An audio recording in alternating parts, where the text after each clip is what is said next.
లోపడరండి, ఎప్పటికీ లోపడరండి. దేవుని స్తోత్రం. ఎప్పటికీ లోపడరు. ఎంతకుంటుడికి పోనే, అంతకుంటుడికి పోనే, అంతకుంటుడికి పోనే. దేవుని స్తోత్రం.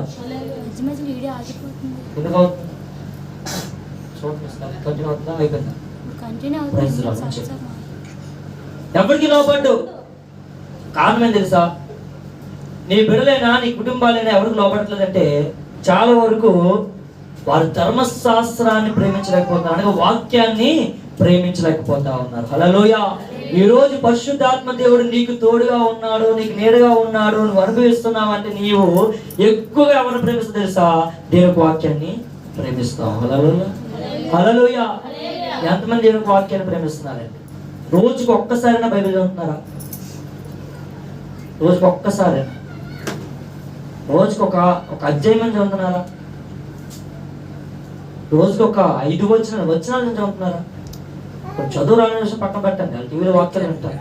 చదవచ్చున్నాను ఎంతసేపు నాకు రాదండి, నేను చదవలేనండి, నా వల్ల అవ్వదండి అని ముసుగేసుకొని కోరికలు పడుకుంటే ఎక్కడవుతుంది? నువ్వు ప్రయత్నించాలా. నువ్వు ముందుకొచ్చి వ్యక్తిగతంగా నువ్వు చదువుతున్నప్పుడు, అనుభవంలోకి వెళ్తా ఉన్నప్పుడు, ఆ పరిస్థితుల్లో వెళ్తా ఉన్నప్పుడు, లేకపోతే దేవుడికి వాక్యాన్ని నువ్వు అవలంబించుకుంటా ఉన్నప్పుడు తప్పులు వస్తాయా? రానే. నాలుగు తడబడి చదవలేకపోతే మళ్ళీ రిపీట్ చేయి. కొత్తగా వంటలు నేర్చుకున్నారు అనుకోండి, ఫస్ట్ అటెంప్ట్లో బాగా చేస్తారా? చెప్పాలా? ఫస్ట్ అటెంప్ట్లో బాగా చేస్తారా? చేయలేము. సెకండ్ ఇదొక్క లోపం వస్తుంది.